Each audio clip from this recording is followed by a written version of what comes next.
is enough, and it's time for a change. It is Sunday, and you're listening to the Sunday Segue Wrestling Podcast. Give me a hell yeah! And get some love! Woo, yeah! With Kinny Killa. Hey, yo! We're in the big D tonight, baby! And we are live! Woo! I'm the gal them sugar shoe. The best there is, the best there was, and the best ever will be! Cause that's the bottom line! The Stone Cold Simpson! Oh, son of a bitch, if you just heard the glass shatter, that's right, it's the Sunday Segue Wrestling Podcast, episode 132, right here on VOC Nation. And here I am, the man of the hour, too sweet to be sour, the one man with no Instagram, Kinny Killa. Now, today's Heads, we will have a beautiful show for you. That's right, we will be going through the fallout of Raw, also talking about NXT.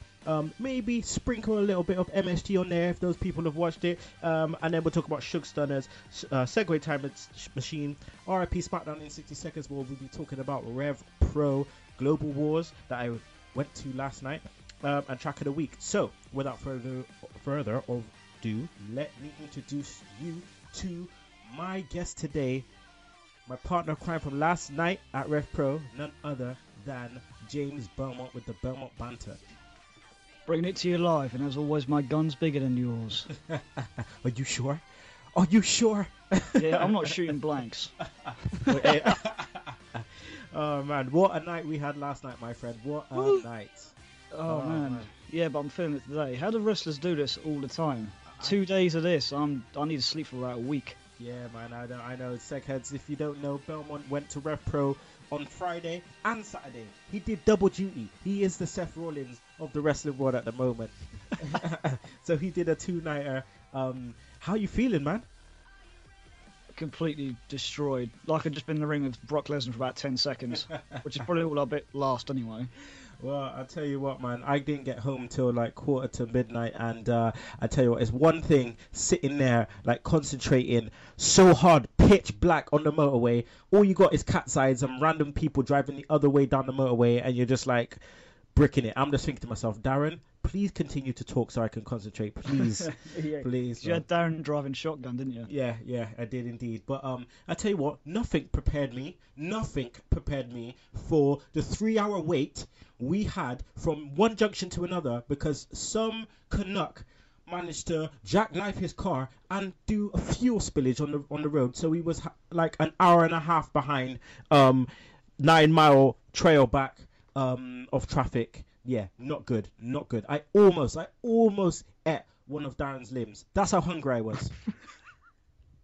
And some Mad Max shit going on that junction. Some Hills of Ice shit. And plus, let me tell you something. Big shout out to the woman who was on the corner of the road on the hard shoulder fucking squatting because she needed a wee. We all had to do it, love. We all had to do it. I feel your pain right here. I feel your pain. I tried to hold out as long as I could, but hey. But the way you described it, she did it completely wrong. She like opened the back door and squatted down. Didn't like open both doors. Open both doors, squat in between. Don't open the back door and squat in front. People can see you, man. Come on. Anyway, we'll get more onto Rev Pro a little later in the show. But let's get on with the show. Sunday Segue Wrestling Podcast.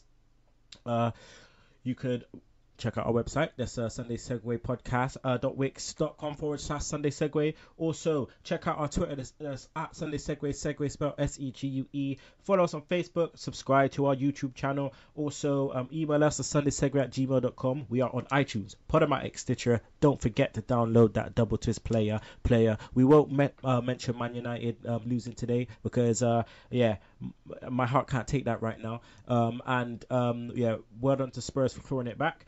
But we will go into the shout out. So you know how we do. Again, I can't fit everyone in, but we'll shout you out next week. So shout out to the Segheads. Here we go. Shout out to at you what. Shout out to Angel Reigns. That's at Queen Reigns 625. Shout out to Skies Mendez. That's at ES Fox. Also shout out to Pro Wrestling DVDs, Sean Carlucci, and Rest Hold Radio. Shout out to the boys at Rest Hold Radio. I'll be hollering at you boys soon to get you on our show. Right, Belmont, any shout outs? Of course, the offshoot crew, Roxy and Mike, the filthy one himself, Neville. Still rocking the Rico look from 2002. You know. Oh, I'm going to get some sheep for that. And of course, Darren and Billy from last night. That's right. The boys Segue meetup. All right, I want to give a shout out to our business partners in crime. That's maxwrestling.wix.com/Max Wrestling. Currently doing the Max Wrestling promo championships, which I will be taking part in soon. I believe you did yours, I think, earlier on today. I actually posted it yesterday, just before I left for RevPro. Yeah, but people don't know that. You know, come on, Max Wrestling's on before us. Yeah, I know, but I'll never forget it. Kayfabe, man, kayfabe. Kayfabe. Well, I want to also give a shout out to, obviously, the rest of the offshoot crew. Shout out to Podcast About Nothing. That's our brothers from VOC Nation. Also give a shout out to Attitude of Aggression Podcast and BAW Badass Wrestling Podcast. That's right, Nick and Steve. Right, so let's get into the fallout of Raw. Now, return of the US Challenge. I mean, I'm glad it's back. You know, Cena's obviously the champ. The US Challenge has been such a breath of fresh air in terms of the title and also in terms of the opponents. Do you agree? Agreed. Now I think that you know, this could be a big deal for, especially, you know, future or the NXT talent. Who do you reckon could, you know, take the challenge tomorrow? There's so many options. I was thinking Tyler Breeze for some reason. I mean, just had an inkling that they might try and break him in now because they're not doing anything with him in NXT, so why not? How cool would that be? That would be wicked, man. Let him win it as well. Let him shock the world. Go on. Well, we've got the question. Obviously, Cena, you know, he's gonna be out for a couple of months, as we know, which means he must drop the title. You know, he must drop the title. Now, we had a conversation last night, so we'll try and bring this onto the show. Who do you think should he drop the title to? Heel, face? Who do you reckon? Ideally, be a heel, wouldn't it? Mm-hmm. To create. Well, interesting as Raw for heel does it, unless it's a face where they can do like the mutual respect thing. Maybe Cesaro could do it. I like that. Maybe. So it's either Tyler Breeze or Cesaro for me. I wouldn't really be happy with anyone else at the moment. I don't think Ziggler deserves the run because I don't think he's going to do anything with it. He's still doing the Marty Jannetty phase. So that's what you said last night. Ziggler repping the Marty Jannetty of the world. All right. Well, it's going to be interesting to see what happens tomorrow. But nonetheless, on Raw, there was a surprise. Obviously, we got the New Day coming out to accept the challenge. How surprised were you that it was Xavier Woods? Xavier was doing. I've forgotten the shot. I'm so burnt out. Well, Xavier Woods got the shot instead of the other two. You know, to face Cena. Would that have been your first choice? Not really. Out of the three? Not really. No, I don't know how the hell I missed that. No. Out of the three, who would have been your choice then? Cesaro. No, out of the three New Day members. New Day. Yeah. Who would have? So don't travel the wrestling today. So don't travel podcasting. Kofi. Yeah. Kofi. Yeah, I think I have to agree with you. But I mean, Xavier, he did an okay job. You know, did the Lost in the Woods. I think you know, maybe Gail Kim's finisher is better than his, the way she does it. But you know, nevertheless, it was a good match. And you know, I'm just glad that these guys did get the shot. So interested to see tomorrow who does get the shot. Crowd seemed dead to me. That's every week. That's nothing. Resembled last night. Crowd was dead, but we'll get into that. Well, yeah, we'll get to that. I've got a theory about that. Okay. Right, Dudleys are back now. Obviously, nostalgia pops, yada yada yada. They're doing great at the moment. Last night at MSG, they didn't get the job done. Another dusty finish, another DQ. Xavier running his ass in, and then they ended up, you know, getting their ass put through a table. Now, they're going for their 10th title. Should they win it? Honestly, for the sake of the nostalgia run and maybe people getting more eyes on the tag team division, yeah, maybe, but I don't really want New Day to lose the titles again. So with that said, we've got Hell in a Cell coming up. Could you see maybe a fatal 4-way tables match or something, or would they go again with New Day against Dudley's?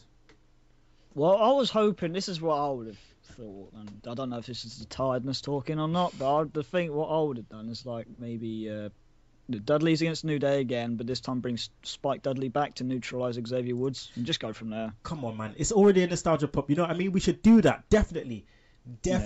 Without a shadow of a doubt, that would be sick. People would be like, what the hell? You know? Because, I mean, people could be watching it and thinking, well, could there be any more to this feud? And yes, they can be, you know? They can be, because the Dudleys, there's about 6...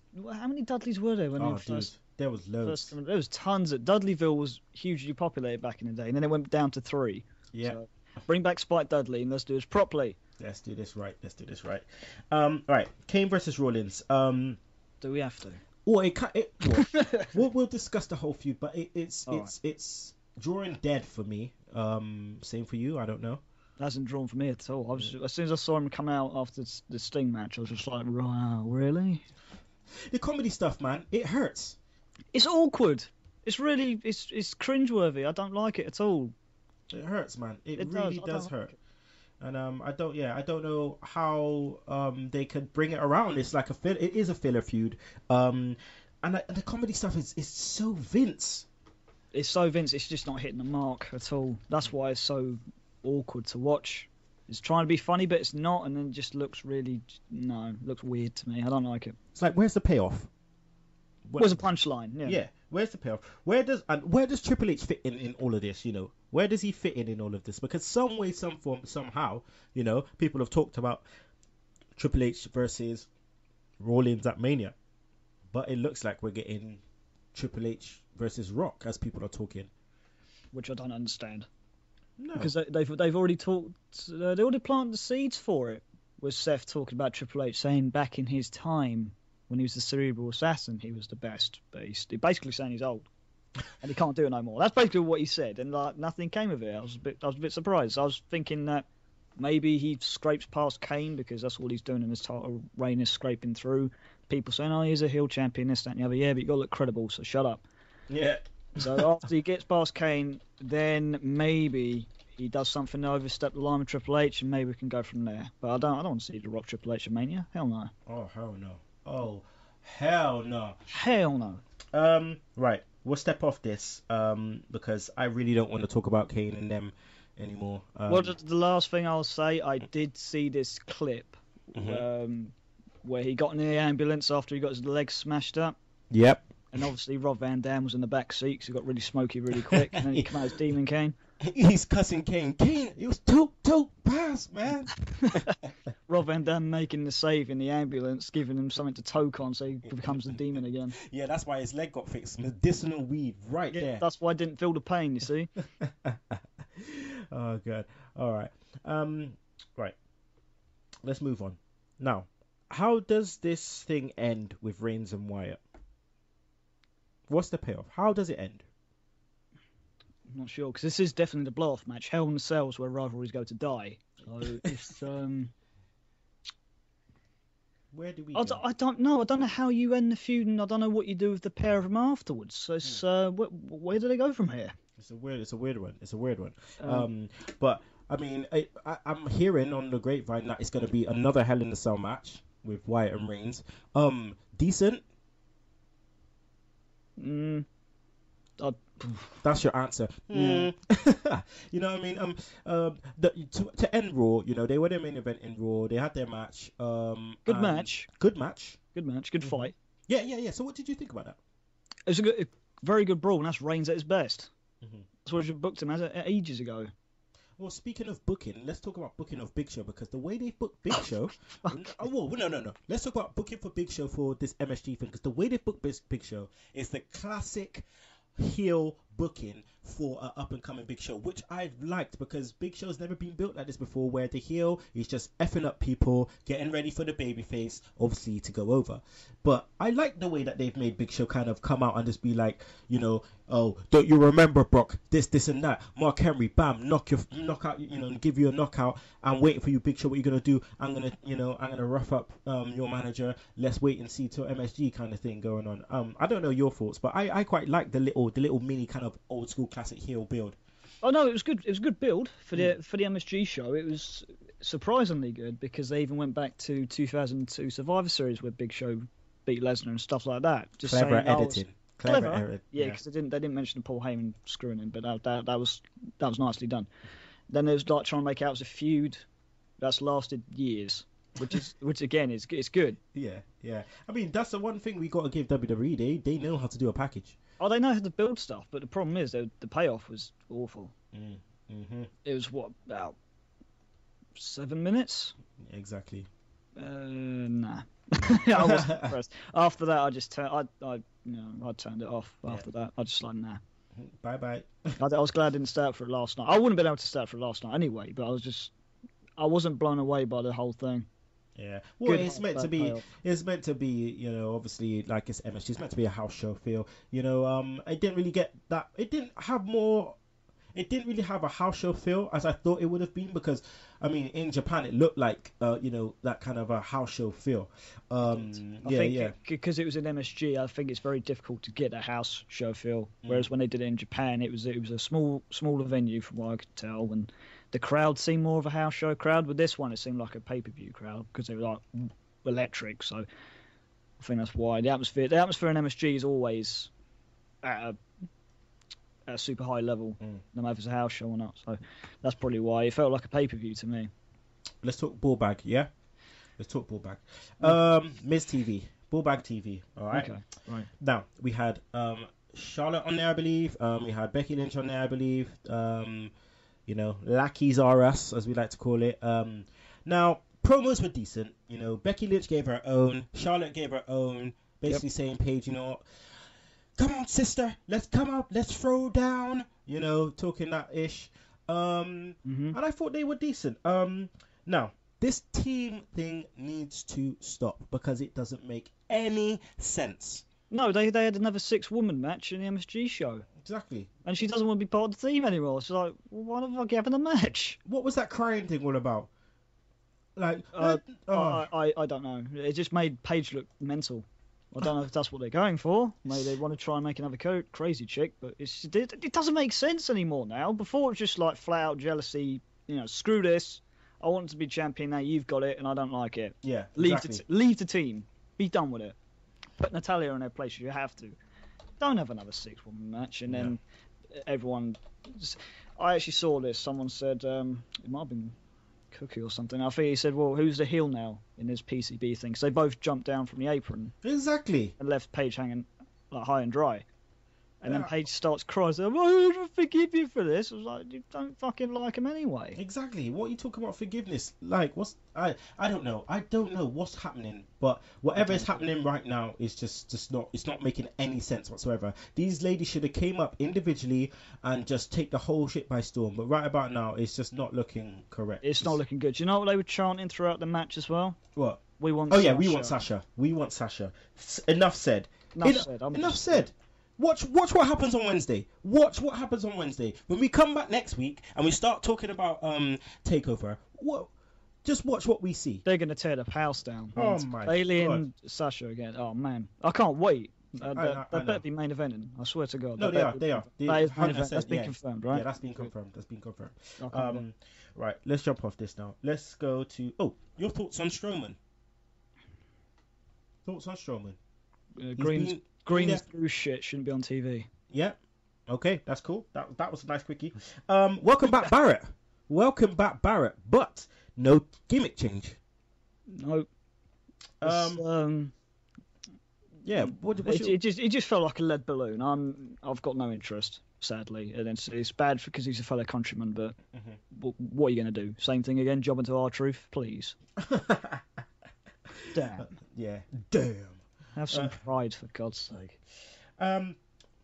So, bounce back. Hopefully, we'll see what happens there. Probably nothing. But probably. you know, probably nothing. But with that said, Kane and the evaluation, super cheesy, Yeah. super dated, Super Vince. super Vince, as we said. I just don't get it. I just don't get it. But next, what we had after this is we had Owens getting involved with Rusev and Ziggler. Now, WWE, don't you dare! Why would you involve Owens in this clusterfuck of a feud? I mean, I've had enough of it, man. I've had absolute enough of it. I just can't believe they're still running with this shit. This shit has been going on for months. Man, you really don't like this feud, do you? Since before SummerSlam. Yeah, they've had 2 good chances to just squash it and move on. Especially with Lana not being there now, because now they're fighting over nothing. Yeah. There's now Ziggler's hovering around Summer Rae, so it's just making him look bad. So who the hell's the face in this situation now? You got Rusev, who's probably a woman beater, and Ziggler, who's turned into a home wrecker. Yeah, man, it's just becoming stupid. It's becoming very stupid. And again, I asked the question: why didn't Ziggler leave? Why hasn't he left yet? Why hasn't he gone to do something different and start enjoying his shit? Because right about now, what he's doing is definitely not enjoyable. It can't be, but he must have dollar signs in his eyes and must be able to block it out. I don't know. I really don't know. I think the other reason Kevin Owens is getting put into this is to salvage something somewhat credible and watchable. He must enjoy playing the Marty Jannetty. That's his thing. What, have you seen his merch and his ring gear? Jesus. Exactly. But yeah, I suppose that's the fallout of Raw. Tomorrow, I'm not sure I think we're expecting Brock Lesnar to make an appearance, which means that they should be building towards Hell in a Cell. What do you reckon? Do you reckon he's gonna maybe call out Taker, or we'll see an appearance from Taker? I think first of all, I think it stinks of desperation to get ratings back up, to be honest. When he comes back, I reckon he'll call out Taker, he doesn't appear, then he just runs through someone and just absolutely obliterates someone. Yeah, I like that. I like the sound of that. Randy Orton. Now, it seems like we've got, obviously, Wyatt Bray going against Reigns at Hell in a Cell. But what then for Orton? What then for Ambrose? What's happening with those two, do you reckon? Especially tomorrow on Raw. Again, nothing probably. I don't know. They do this with Ambrose all the time. They get him into a high-profile feud on his own, and he slowly starts to falls into obscurity again until they find something new for him to do. They should just put him against Owens. But give Ambrose a feud against Owens. That is money right there. Well, either tomorrow, what we're going to see is either Orton against Rusev, right? And we see Ambrose against Sheamus, which is probably going to happen. Or we see, of the backlash of what happened at MSG, we see Sheamus against Rusev. I'm confused about that though. Does MSG? He's going to sound dumb. Does it count towards anything? Have they treated it like a house show? Have they treated it like a side on Raw? I don't know. Are they going to do stuff with the results of MSG?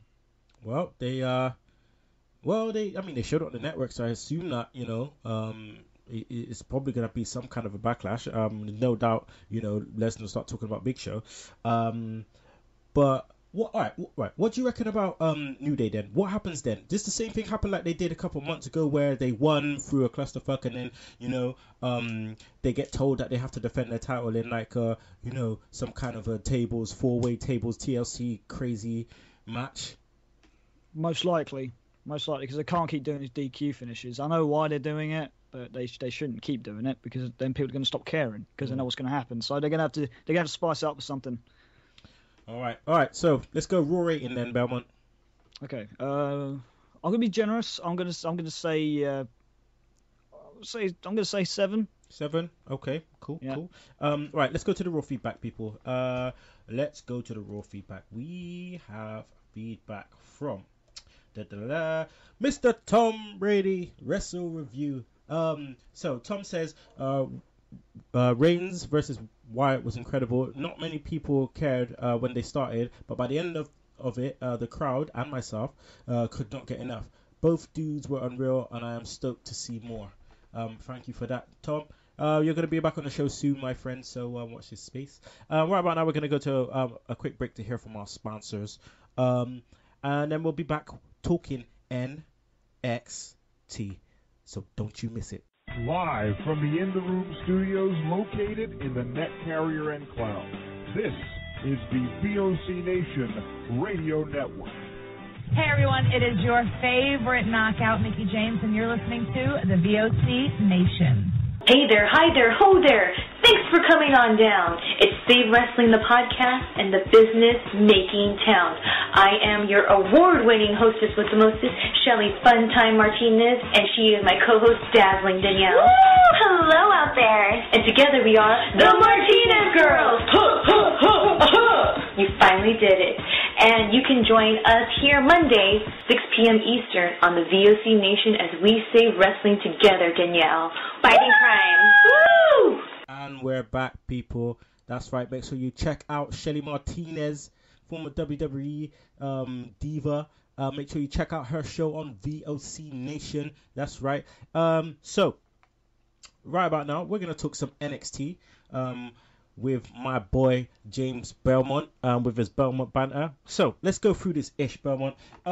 Right, so Dusty Road Classic. You start with Ardo Cal, aka Kyle Edwards, giving us a little lowdown on the Dusty Classic. Seems to be going on quite a while now, but next Wednesday we will have a culmination. So it looks like we're gonna have Chad Gable and Jason Jordan versus. I believe it is against what's their names? I forget their names because is it Baron Corbin and Rhino? It might well be. I have to double check myself. Baron. This is the problem. This Dusty Rhodes Classic thing. I've lost interest. I've lost interest with the throw-togethers and stuff. I'm just not feeling it. You've lost interest already? Yeah. Wow. Okay. Well, I'm trying to cover for you while you're clicking away there. Can you hear me going? Yeah.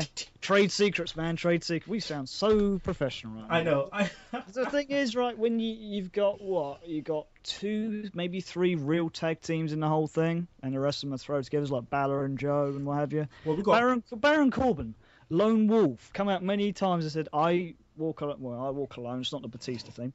I walk alone. I don't want to team up with anyone. I don't trust anyone. Are you going to be in a tag team with Rhino? Fucking marvelous. All right then. All right. So how we got first semi-final? Right. We've got Finn Balor and Samoa Joe versus the Mechanics, Scott Dawson and Dash Wilder. And then we have Jason Jordan and Chad Gable versus Rhino and Baron Corbin. Right, yeah, you got it right then. We got it right. Cool. We're all good.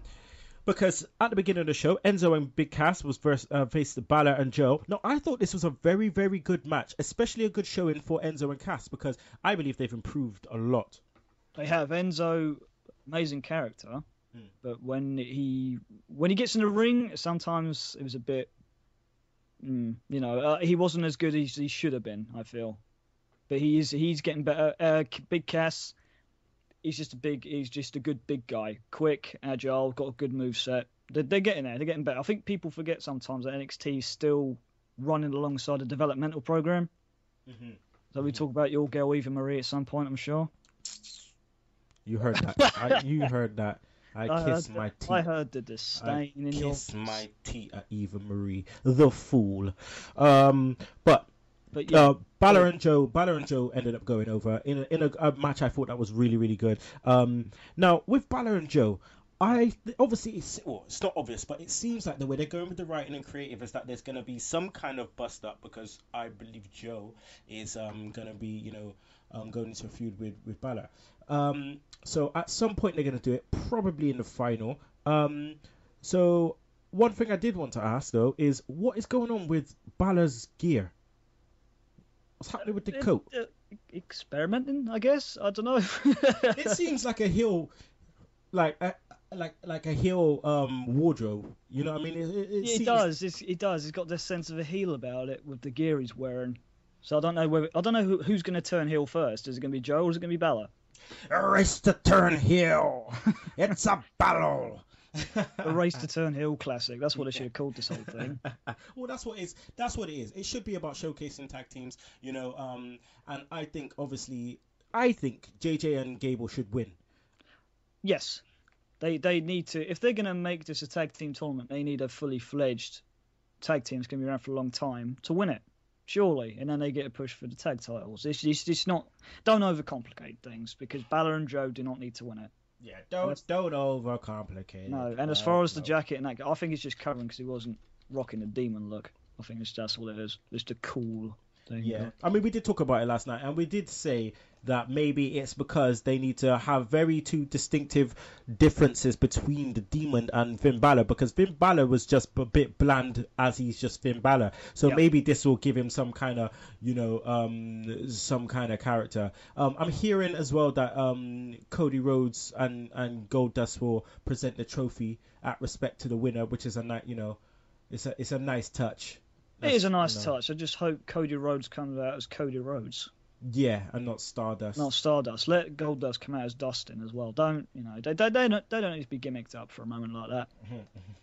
Let it be the Rhodes brothers. Don't let it be the Dust brothers. I can't stand all that crap anyway. All right. So next we had Apollo Crews versus Johnny Gargano. Oh, great match here between these two. You can tell they've been wrestling on the indies, for years on end. Now Gargano, I think he should definitely be signed, and by the sounds of what's happening on the dirt sheets, and his stipulation at Evolve, the next Evolve show, that the loser kind of, if he loses, he will quit. He leaves WWN Live. So it seems like they're going that way. Are you surprised that it's taken so long for them to sign him? Well, yeah. Why they need all the talent they can get at the moment, because this is the problem, that they've ripped the spine out of their brand, well, quote unquote brand roster already, and now are stuck with half fully, established talent, and the other half is developmental talent still trying to cut their teeth. So they need talent like this to clamp shows down, make them good every week, because I've seen somewhere it's just all the developmental wrestlers, and it wasn't a great show for obvious reasons. So they need every big name, every big talent they can get to draw. So yeah, they should have done this faster. Well, I mean, Apollo Crews, new in NXT. I think he's such a talent. Hell of a talent. Like, I think he's an amazing talent, and I think that because of the fact that he's had all of this time on the indies, and he's kind of perfected his craft. How far can he go? Apollo Crews could be an NXT champion. I'll be happy for that to happen. With a guy that talented, you have to, because don't make the same mistake they've done over years with people like Shelton Benjamin and stuff like that. It's unnecessary. Give them a title. They deserve it. They're putting on tremendous matches. Apollo Crews, he's special. You can see it. He's a special talent, and he needs to work on his mic skills and that. That's fine. They can work on that later. But as an in-ring talent, one of the best in NXT. Yeah, I'll be very surprised if he doesn't end up NXT champion. So would I. I'd be a bit shocked. On the main roster though, how do you see that going? Him on the main roster? To be honest, I don't know. I don't know where you'd fit him in on the main roster. I don't want him to be one of them people that come out for a 2-minute match and then it's forgotten about, and then he's just on main event and superstars every week. Yeah. He's got too much talent to be wasted, so they need to be careful of how they treat him, especially when he eventually moves up to the main roster. He needs to have a really good gimmick, because that's what the main rosters run on, because they don't just focus on the in-ring talent. The in-ring talent he's got down already, that's fine, but they need to have him in a good position. They need to write him into a good storyline or feud. Take care of him. This is the problem. They don't seem to take care of NXT talent once they move over. So a quick segue, smooth plug for that. Charlotte, since she's moved up, she's lost something. And I hate to watch it sometimes. They seem to have... It's almost like they've nullified her a little bit. Yeah. Like the NXT Charlotte is completely different to this one. This one just focuses on the woo and all that. and that's basically it. It's really one-dimensional. Same with Becky Lynch. It's just like they're trying to break out into their NXT styles and what they were like in NXT on Raw and what have you, but it just, I don't know. It's like they're butting their head against a wall. Yeah, no, I hear you with that one, man. I hear you with that. It's like they don't know. It's weird with the transitions. It's so weird with the transitions. And they could obviously do a lot more better with what they're doing at the moment. All right, so with that, the match was good between Apollo Crews and Gargano. Apollo Crews took it down in the end. Some really good show moves and great ring chemistry because obviously they know each other. So well done to that one. Asuka or Asuka, as they say, whichever one it is. She debuted last week. I've been looking forward to seeing her because I've seen some footage of her. They decided to show us some footage of her in Japan as well. I thought she looked great. She does. Looks really, really good. I knew nothing about her coming in. When the contract signed and all that went down, I was like, yeah, you look cool, but I don't know who you are, what kind of work you do. So it's kind of cool they give you that little bit of a taste. But I don't understand why it's against Dana. It should be against Emma. Oh yeah, because that will be a great match. Yeah, but they're looking to squash. Squash Dana? Yeah, but I don't want them to. I don't want them to either. She needs to be looked after. She needs to be looked after and built properly. I don't know why she's. Who else they're gonna give? Who else they're gonna give her to? Who's gonna give her a decent match? Obviously Emma, but I think Emma deserves to push against Bailey rather than Dana Brooke because she can actually go. Could you? Obviously, I don't reckon Dana Brooke against Bailey is a good match in terms of the ring. Soon it will be. Soon it will be. She's getting better. Like I say, she's so close. She's on the cusp of realizing how good she actually is, and how good she could be. So she just needs working at in-ring work a bit better. Do you know who they should have fed Asuka? Eva Marie. Oh yeah. See, if make you guys happy, she'd get fucked up. She would be obliterated. Everyone wins. Yep, definitely. Now we don't condone, people getting, like completely beaten up and all that kind of stuff on the show, but hey, those women would probably do strong style as good as the guys do. So. Yeah, and I'm looking forward to seeing Asuka on Takeover on Wednesday. We will be reviewing that next week. The funny bit, there was a little video package where Dana Brooke was with Emma with Regal, and they looking scared with the way she's beating up the punch bag. And Emma was like, "Yeah, good luck with that." But what do you do with Emma? Because she just seems to be out in the cold now. Yeah, she shouldn't be where she is at the moment. Because I like the heel Emma, and they should be treating her and Dana as equals. But at the moment, they're just treating it like she's more Dana's lackey. Which is a bit confusing. I think they should just separate them. They don't need to be together anyway. I guess looking at it with Dana and Asuka, it's good for Dana, I suppose, for the experience and the rub being against a big star like that, which is cool.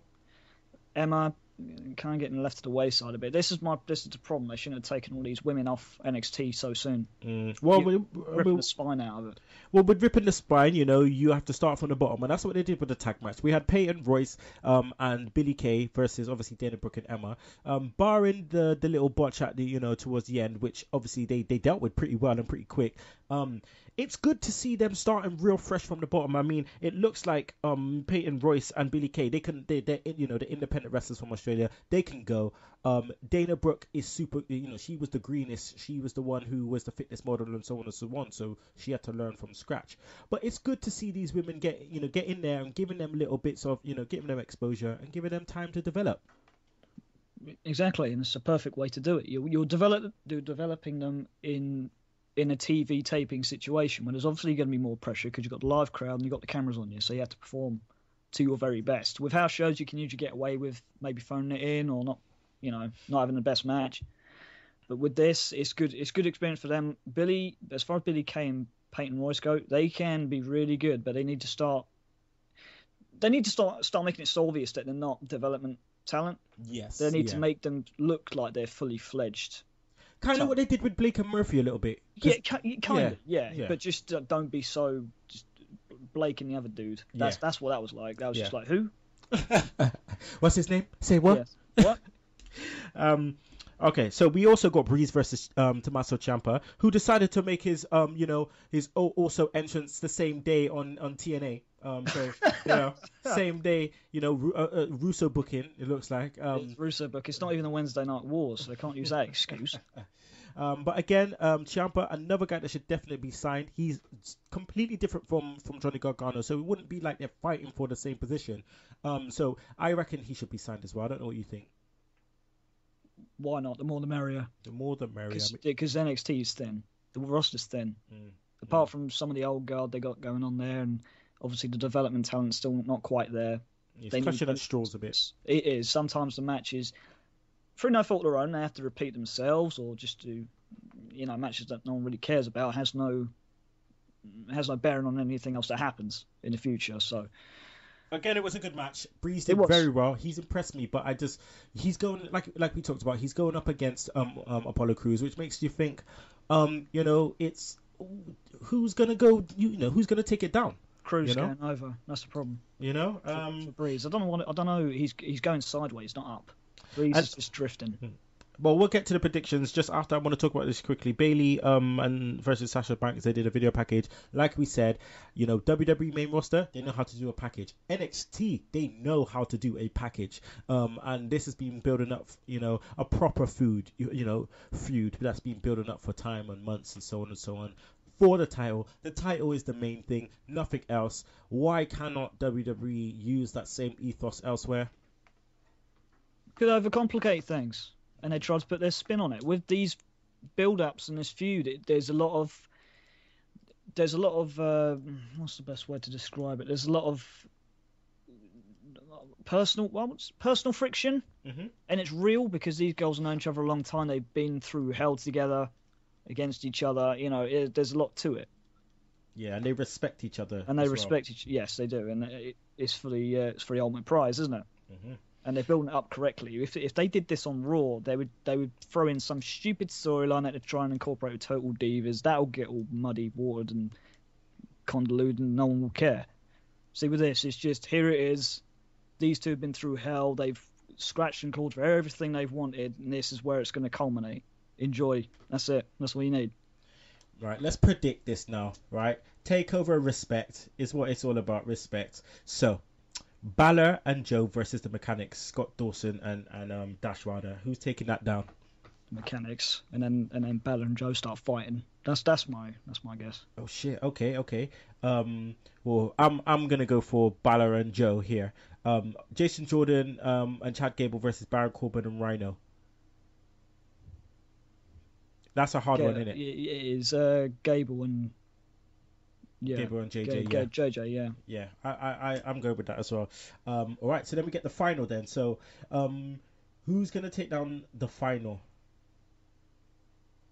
Out of the four, we've got you said Scott Dawson and Gable. So it looks like for you it's Scott the Mechanics versus JJ and Gable. So out of those two, who's taking that down? And then Gable and JJ win the whole thing. Yeah, I'm taking that down. I think they'll take it down, but I think they'll face Balor and Joe, and I think that's when the whole thing fucks up. We also got Apollo Crews versus Tyler Breeze. Now you think that Apollo goes over, don't you? I think so. With the run he's having and the buzz he's got around him, and Breeze isn't doing much, that's not really going to affect him anyway. Well, I think it's going to be a dusty finish, and I think that they're going to prolong this feud.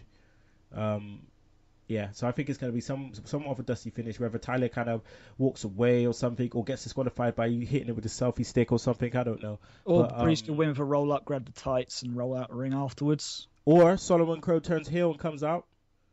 Maybe. I forgot about Crow, yeah. Maybe. So but if they can make a good feud out of this, I'm all for it. We've got Asuka versus Dana Brooke. Is there only one winner here? It's the debut. It's got to be. Yeah. Unless they're going to do like a Sting thing. Unless Nia Jax comes out, jacks up Asuka. Or just takes them both out. That will happen after the closing bell. Yeah. Nia Jax will come out. I forgot about Nia Jax. And that's why they done it. Maybe that's why they done it. Yeah. Okay. All right. Main event: Bayley versus Sasha. Do we get a WrestleMania 12? It goes past the 30-minute, and we say it's not finished, then it's over. Yeah, it's not over until it's over. Oh God, I really want Sasha to win, but I like Bailey as well. I'm going to say Bailey just to stay on the safe side because she needs a long run. She needs to keep that NXT Women's Division together, so she's got to keep the title. I'm going to say Bailey too. Just though. Yeah. Well, I mean, just. Yeah, I'm going to say Bailey too, but it's going to be a wicked match. It's going to be an unbelievable match. Can't wait. All right, guys, we're gonna take a break again to listen to our other sponsors, and it's not Sherry's Berries. It's newcar.com.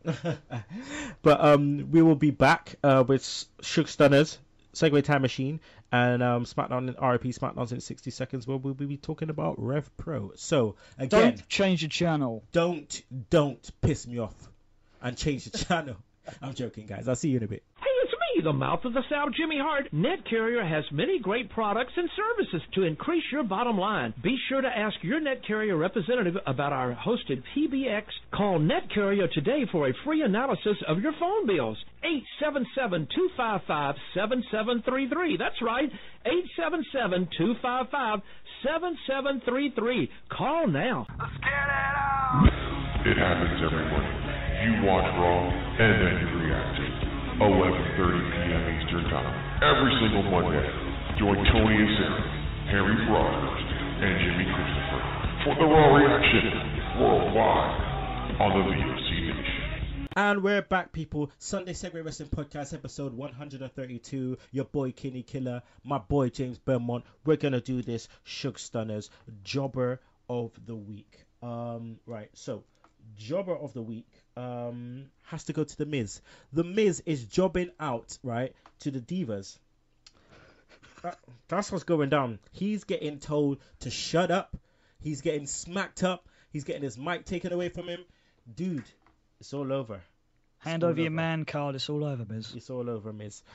So I'm going to say Miz there. Then we go Move of the Week. Move of the Week. Or it would have to be Roman Reigns' spear, I suppose, on Bray Wyatt. Or we could go Kane's Stars in the Rise transformation in the back of the the 420 in the back of the ambulance. Tonight, Matthew, I'm going to be the demon. I'll reckon Reigns' spear for the table. Reigns' spear. Reigns' spear. Yeah. Okay. Wrestler of the Week. I'll let you choose this. Wrestler of the Week. I'm giving it to Bray and Roman. I'll give it to both of them. Both of them? Yeah, just for that wicked fight they had.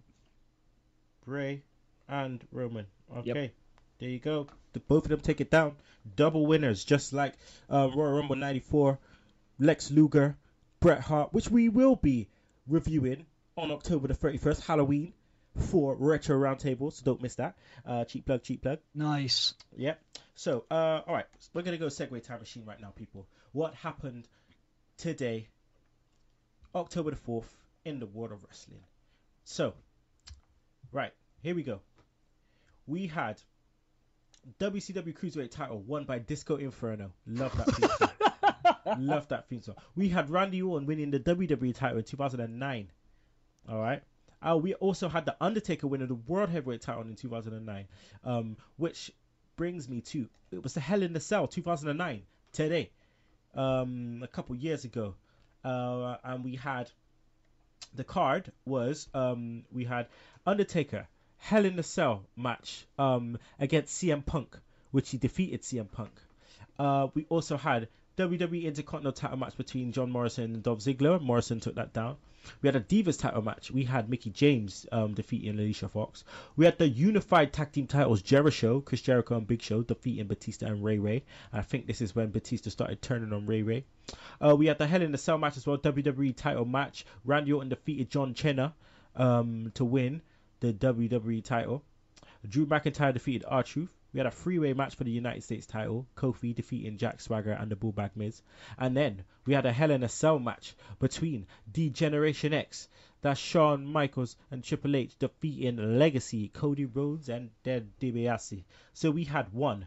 We had two. We had three Hell in a Cell matches on one pay-per-view. God damn. God damn. I'm still thinking of Disco Inferno.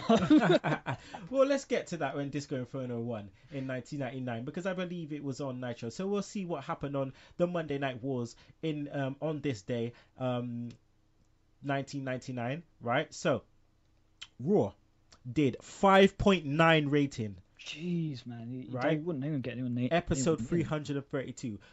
We had a 4-way elimination match between the Acolytes, New Age Outlaws, the Holly Cousins, and Kano X-Pac, which the Acolytes, Bradshaw and Farouk took it down. We had the Terry Runnels Invitational match 2, Edge and Christian defeating the New Brood, Matt Hardy and Jeff Hardy. We also had the Fabulous Moolah and Mae Young defeating Miss Kitty and Ivory. We had China defeating the British Bulldog by disqualification after like a minute and 15 seconds. Then we had the Dudley Boys defeating Mankind and Dude Love. How does that work? I don't know. And then the main event, we had The Rock defeating Chris Jericho in a nice 7-minute match. And then on the other side, WCW, we had WCW Nitro getting a 2.9 rating.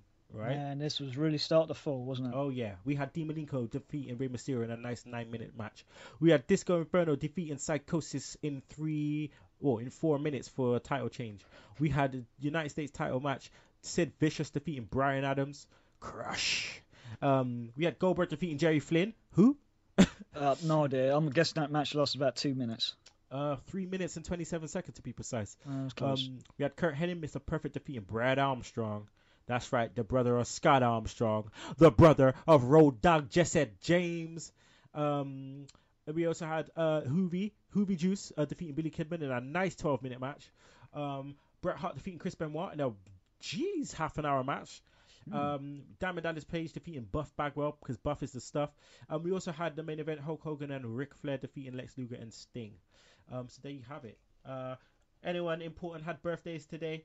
Let's have a look. Linda McMahon, happy birthday to Linda McMahon. Mike Adamley, Jeff Harvey.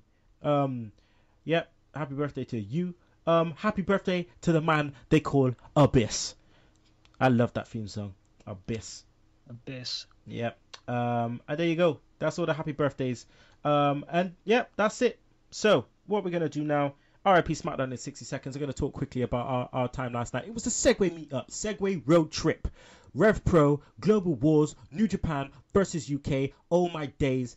We were going to see our heroes, goddammit. We were going to see the people that we love. And it was amazing. I couldn't believe what was happening. Other than the fact that, we got stuck in a 3-hour traffic jam. But apart from that, we got there in time for the meet and greet. I got to meet Nakamura. The guy let me hold that IC title, and that IC title is weighty. And Shugs is still kicking himself. Oh, Shugs was vexed. He was vexed. He was so mad. He was like, you fucking G. He was vexed. Yeah, Darren Dyer also was there. He got to meet Liger, which was great. We both got to meet Okada. And so did Billy the Mark Johnson. He got to meet those guys as well. He did. Then we were joined by this guy, Mr. Belmont. It was great. We were in the Toby Carvery, lapping up the scenery. All the guys wearing their Bullet Club tees, giving us 2 sweets. 2 sweets, yeah. I was knocking back a Steve Weiser. That was great, man. I mean, just talk a bit about the fact that me and you we've been talking, doing shows for months and months and months on end. And this is the first time we met each other. How great was it? Oh, it was amazing. It was absolutely amazing. It's good to finally meet in person rather than talking to a screen, Yeah, I know. It's just surreal how wrestling can bring, just 4 guys together like that, from across the country, to share this experience of watching a show. It was only my second ever indie show, That was my second in 48 hours. There you go. It was a crazy weekend. The New Japan crew, we did it. Let's just quickly go through the card because it's a bit surreal for us. We're just sitting there like, wait, are these guys really here? It was surreal. It's like they're 40 feet away because the venue was quite enclosed. When he said bleachers, I thought he was going to be up there with Sting or something. No, it's actually all right. So we started off with Kirby versus Kushida and Naito. Now that was great. Naito comes out slow as fuck as usual. Taking his ass time to get in the ring. The match was great. I loved Kushida. He is just amazing. And I heard he had a really good match the night before with Kyle O'Reilly as well. He did. That was the barnstorm on that one. Kirby had a good showing being the local lad. That was great. Naito, again, the heel tactics. There was some dirty insecurities. Some nasty insecurities. Some stiff shots going in. Stiff shots, some stiff kicks by Kushida.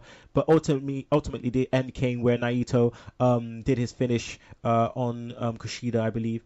Took the 1-2-3 and then decided to try and beat up Kirby. To a mix of cheers and boos. We weren't really sure which side of the fence we was on at that point. What did you think of that match? Very good curtain jerker. I thought it'd be Harper in the card, to be honest. Because what was the one after that with the fake Triple H? Was that the match afterwards? Oh yeah, we got Lord Gideon Gray. That should have been in the first match. Lord Gideon Gray. He's just some fake Triple H, like fake Hunter Hearst Helmsley blue blood thing. Versus Gedo, obviously the booker of New Japan, one of the bookers of New Japan with Jado. But yeah, Gedo, it was good. He's a super nice guy. Super nice guy. That match, what it was your comedic match. It was the bit to kind of break up the matches, you know. It was good for what it was, a bit of comedy there. But Lord Gideon ended up winning with the Chow Yun Fat lookalike kind of getting in the ring, his sidekick and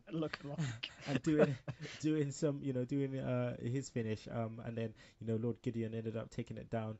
I believe, did he make him tap out? He hit a low blow, and I think it that was was something it. on after that. That was it. Yeah. Now the bit that stood out for me was when they went for the handshake and they both tried to kick each other in the gut. Oh, that was great. What are you doing? Yeah. slowly. And they put their legs down slowly and backed off. That was funny. There was some chants by us going break, which went down well. I believe next after that we had Tenkozy. Which was Tenzan and Kojima versus the Thrillers, which is former Oliver Gray from NXT. That's Nathan Redmond and Mark Haskins. Haskins is a beast. Now this match was stiff. Tenzan had a bloodied lip. Kojima was playing heel and face with the crowd, which was funny as hell. Yep, switching it on and off like a light switch, like the Big Show. Haskins is a talent, isn't he? Oh, immense talent. He could easily be in somewhere like NXT or something. Hell of a talent, unbelievable. Some of the stuff he was doing, some of the shots he was giving out. You could hear him halfway across the fucking place. Yeah, the way he was kicking Tenzan in his chest, man, that was nasty. Oh, that was yeah. There was a few, maybe a live round or two in there. Is that where the guy got up and was like challenging them to the fight? Or was that later on? Yeah, something like that. Yeah, that and was then he ended 5 rows back. Yeah, and then at the end, it was like he was gonna handshake him and give him his beer. That was funny. Yeah. But Tenkozy just they took it down. That was a decent match. We saw Tenzan do his standing heel kick. Oh mate, what in the stomach? I called it though, didn't I? He did call it, and then 30 seconds later he just like flops over and does a heel kick into the stomach. Then before the break, I was surprised we got Party Marty School versus my man Shinsuke Nakamura, which again was a decent match. Nakamura took a dirty bump the night before, didn't he? That demo thing, we saw the move again. You saw it firsthand later on the night. That he got spiked. I thought he got spiked. I didn't know if he was actually going to perform, but he was fine. The match against Skull was really good. Yeah, Nakamura comes out wicked pop. Everyone stood up, shouting "Shinsuke Nakamura!" Everyone was going crazy. Most over guy in the building. Yeah, man, that was great. The match was cool. It was not, everyone shouting all Marty Scurll's moves, which was great, doing the chicken wing and stuff. We ended up seeing a top rope Bomaye for the finish. That was great. We saw all the moves, a little technical at the beginning, rest holds, lots of submissions. But ultimately, I mean, the chain wrestling these guys were doing was great. And we finished with a Bomaye, which was cool. It was a very competitive match, I thought. It was very close, very good match. He probably impressed Nakamura, I think. Then we decided to go for a break. Pretty weird that we're seeing bloody Bullet Club, Carl Anderson, Machine Gun Carl Anderson, and Doc Gallows just walking by, just strutting with by, beer in their hand, too sweet and everyone. Just walking by, just like, you right, brother, and we're just, I'm like, yeah, sweet. That's like, this great. It's absolutely great. We return to the action. I believe with did we get Will Ospreay to start off with? No. We got the Bullet Club. Yeah, we got the Bullet Club versus the Revolutionists. The Open Challenge. Yeah. Yeah. Again, those guys got some heat, man. The Revolutionists, they got some heat. And we had one of the guy with the mohawk, just like, what was his name? Shaw? Is it Samuel? Shaw Samuel, something like that. Something like that. I was calling him Seamus. Yeah. But he was being proper British, shouting out like, "What's wrong with you, mate?" Yeah. Like he was just like, "What are you talking about?" He's like proper geezer. Like the token chav 3 rows behind. Oh my god. Only fan of theirs as well. I was like, dude, shut up. But that match finished with a bit of a dusty finish in a DQ. Didn't see a stun gun. Was it? Yeah, I didn't see a stun gun, which was annoying. But they were great, man. They got a massive pop when they come out. Everyone in Bullet Club tees going crazy. Yeah, the whole place was on their feet when they came out. As soon as Bullet Club was said in the thing, as the music kicked in, the whole place was on its feet. Then we had Will Ospreay versus the IWGP Heavyweight Champion, Kazuchika Okada. What a match. Match of the night for me. Yeah. That was a show stealer, that one. That was phenomenal. Like, Will Ospreay is such a talent. He was in the final of the Battle of Los Angeles at PWG. And this guy, man, the moves this guy was pulling off, 360 splashes, just hurricane runners all over the place, some really, really, creative moves. And Okada, man, he just held it, doing all his signatures, tombstones, the elbow drops. Was dirty. Oh, yeah. That tombstone was nasty. That was nasty. But then, we also got, some high spots, some planches outside the ring, couple of lovely reversals and intricate, chain wrestling between the two. But the finish was great, man. We got the tombstone into the Rainmaker. We stood up like little girls at a bloody boy band show doing the Rainmaker pose. That was great. And Okada took it down, and he stood up and clapped. He clapped Ospreay, which was great. Then we have Big Damo versus Tanahashi. That match was what it was. I think it could have been a lot better, but it was good for what it was. It was just nice to see Tanahashi. It was good for what it was. Again, some of the matches should have been in different places, but for what it was good. Then we had the main event, which was AJ Styles versus Liger. Now, I have to say a massive thanks to James Belmont, because he bought me, some AJ gloves, which I still now I can't believe that. I didn't really expect it. I didn't really want it. I tried to give it back, and he's like, no, take the gloves. But it was funny. It was the most surrealist point where we were out there trying to do the AJ sign with the gloves. And over, we're standing like stupid marks trying to get our hands right, and AJ just comes, let me show you how it's done. And there's like my hands are positioned right. And look at that, we get the guy to show us how it's done. Like, got tutelage from AJ Styles, we win. And then we got a group photo, which was great. that was surreal, man, to get a picture with him as well. All of us standing side by side with AJ. That was special for me. But you talk about respect, man. These guys, it was massive respect between these two. Really, really good match. We saw Liger bombs. We saw We saw Bloody Sundays. Man, we saw a Styles clash live. That's the second one I've seen. Oh, dude. I thought he was going to do it from the top rope. I thought that would kill him. That was great when he got him in that, and then he got down and ended up taking an insecurity to the face. Yeah, that's really good. Do you know history as well? They've never faced before either, have they? No. Oh. And AJ Styles is he is the British champion. So that was great. He defended it, and he played a massive babyface with Liger, and he showed respect to Liger at the end, and that was great. And the mic ended up busting, and he just carried on talking. Yeah, I don't need a mic to talk to you guys. No. So yeah, it was great. All in all, it was great to be with you guys. It was our third Segue meetup. There will be another one, I'm sure. We missed Cookie.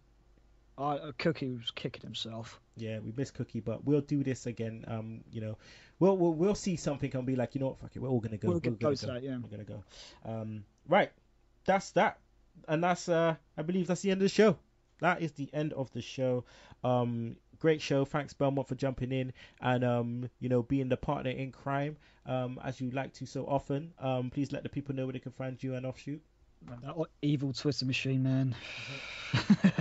You can find me at JX2001 for gaming, wrestling, all the chaos in between. You can find the official Offshoot Radio account at Offshoot Radio, which Mike is doing a great job with at the moment. Shout out to him. And that's about it. I don't think... No, nothing else to plug. That's it. Okay, so track of the week this week is none other than Batista, I Walk Alone. See, I couldn't write that because I even quoted that friggin' theme earlier on. Batista, I Walk Alone. And, well, you know the deal by now. If you don't like that, you can choke on that, slap nuts. Woo!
Talking out their heads.